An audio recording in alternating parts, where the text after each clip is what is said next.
കേരളത്തിനും ഇന്ത്യക്കും അഭിമാനമായ PR ശ്രീജേഷിന്റെ പേരിൽ ഉയരേണ്ട സ്റ്റേഡിയം ഇരുമ്പ് തൂണിനുള്ളിൽ ഒതുങ്ങിയിട്ട് 4 വർഷം. നാടിന് അഭിമാനമായ ശ്രീജേഷ് മാറിയെങ്കിലും ശ്രീജേഷിനോടുള്ള അനാദരവിന്റെ തെളിവായി മാറുകയാണ് PR Sreejesh indoor stadium. PR ശ്രീജേഷിന്റെ പേരിൽ 10 വർഷം മുൻപ് പ്രഖ്യാപിച്ച ഇൻഡോർ സ്റ്റേഡിയത്തിനായി 2020 തറക്കല്ലിട്ടത്. പള്ളിക്കരയിൽ ഗ്രാമപഞ്ചായത്ത് ഓഫീസിനോട് ചേർന്ന് മാർക്കറ്റിന് സമീപത്തായി സ്ഥലം കണ്ടെത്തി നിർമ്മാണം തുടങ്ങി.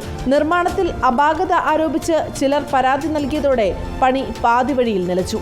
ഒടുവിൽ പരാതിയിൽ പറയുന്ന അപാകതകൾ ഇല്ലെന്ന് ഉന്നതതല അന്വേഷണങ്ങളിൽ കണ്ടെത്തി. പക്ഷെ അപ്പോഴേക്കും UDF ഭരിച്ചിരുന്ന പഞ്ചായത്ത് 2020 സ്വന്തമാക്കി. തുടർ നിർമ്മാണത്തിന് പണം നൽകാൻ പഞ്ചായത്ത് തയ്യാറായില്ല. കൊച്ചിൻ റിഫൈനറിയുടെ CSR ഫണ്ട് ഉപയോഗിച്ച് VP സജീന്ദ്രൻ MLA ആയിരുന്നപ്പോൾ തുടങ്ങി വെച്ചതാണ്.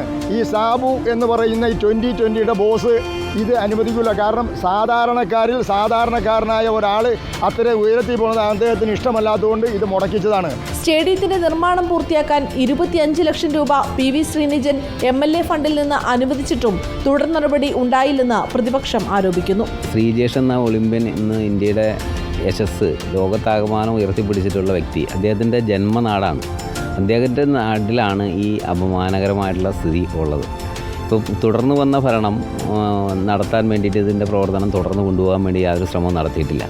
കുന്നത്തനാട് MLA ഒരു 25 ലക്ഷം രൂപ ഇതിൻ്റെ റൂഫ് ചെയ്യാൻ വേണ്ടിയിട്ട് അനുവദിച്ചിരുന്നു. അതും യാതൊരുവിധ നടപടികളും പൂർത്തീകരിക്കാൻ വേണ്ടി കഴിയാതെ ഇതിൻ്റെ നിർമ്മാണ പ്രവർത്തനം തടസ്സപ്പെട്ടേക്കണതുകൊണ്ട് അത് പൂർത്തീകരിക്കാൻ കഴിഞ്ഞിട്ടില്ല. 2014 നടന്ന ഏഷ്യൻ ഗെയിംസിലെ സുവർണ്ണ നേട്ടത്തിന് ആദരസൂചകമായാണ് സ്റ്റേഡിയം പ്രഖ്യാപിച്ചത്. വിഷയത്തിൽ പ്രതികരിക്കാൻ പഞ്ചായത്ത് അധികൃതർ തയ്യാറായിട്ടില്ല. PR ശ്രീജേഷിന്റെ മെഡൽ നേട്ടത്തിൽ ഏറെ അഭിമാനത്തിലാണ് കിഴക്കമ്പലത്തുള്ളവർ. നാടിന്റെ യശസ് ഉയർത്തിയ ശ്രീജേഷിന് അപമാനമുണ്ടാക്കാതെ ഇനിയെങ്കിലും സ്റ്റേഡിയം നിർമ്മാണം ഉടൻ പൂർത്തിയാക്കണമെന്നാണ് നാട്ടുകാരുടെ ആവശ്യം. വീഡിയോ ജേർണലിസ്റ്റ് CP വിജീഷിനൊപ്പം reporter Saifunisa Aliyar, in reporter, Kochi.